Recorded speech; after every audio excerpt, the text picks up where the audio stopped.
red volcanoes erupt in spectacular fashion, but their lava flows at little more than walking speed. Volcanoes like Montserrat's are fed by thick magma that slowly pushes toward the surface, but they don't erupt in such colorful displays. Instead, their magma builds until, like blocks stacked too high, it collapses into one of the deadliest forces known to man, the pyroclastic flow. Their billowing clouds of gray dust hide an avalanche of red-hot ash and pulverized rock.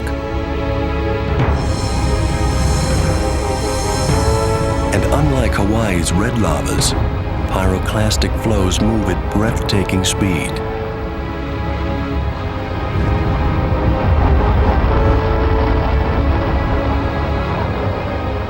When Mount St. Helens blew in 1980, volcanologists barely understood these killing cascades.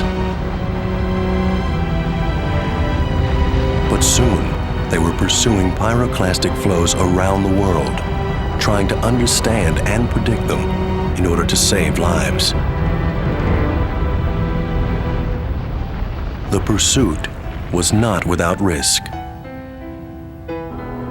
And then, it happens.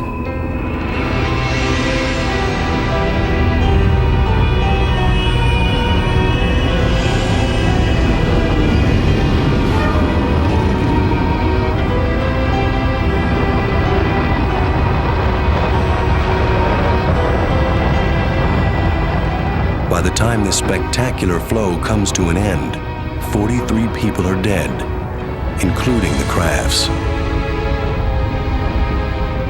The deaths were not an unusual event.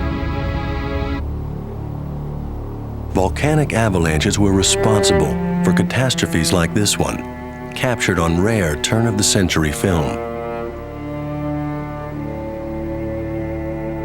In 1902, Mount Pelee on the island of Martinique erupted, sending a giant pyroclastic flow hurtling down to the sea.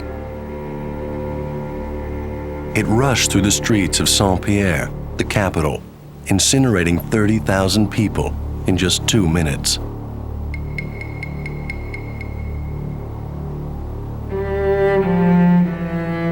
One man survived, a prisoner saved by the sturdy walls of his concrete cell. Throughout the morning, the mountain grumbles and smokes. Then, just before 1 o'clock in the afternoon, the nightmare begins.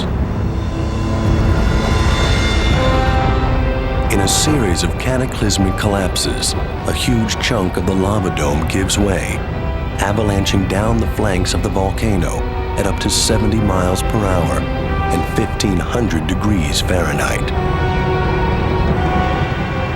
At the observatory, scientists watch the seismographs in horror, knowing only too well that there are people who have disobeyed evacuation orders.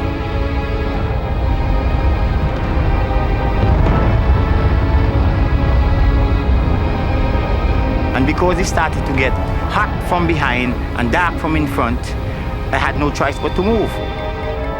The intensity of the heat is great. There was no oxygen, you could hardly breathe.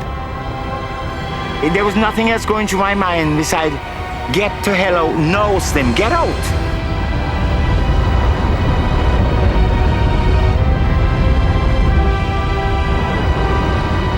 All you could feel was hot ash, very, very hot ash, raining down. This is where I was on June 25th when we had this major pyroclastic flow. I happened to be sitting right about this part of the building. It has 3 major colors. It's black, white, and red, mostly black. And it tends to curl in the air as it moves. It curls and like it wobbles. It does that all the time.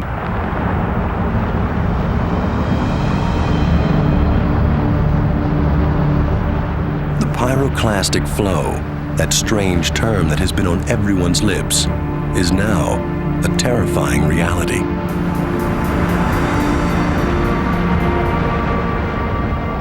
It's majestic rush to the sea provides a rare glimpse of the inner turmoil of our planet as it's unleashed on the surface.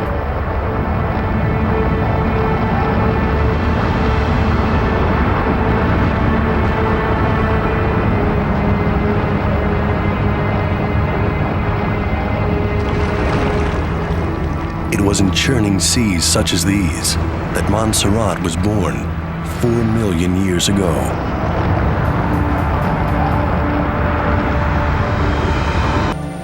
When the dust settles, it's clear that the flows have enlarged the island. A square kilometer of new beach fans out toward the east. I looked up and I saw the flow coming down through the valley, and it was moving 90 to 100 miles an hour. It was black, and that blast came by the door, just a woof, and you couldn't see your hand in front of your face. In a pitch-black house, the father hears his daughter cry out.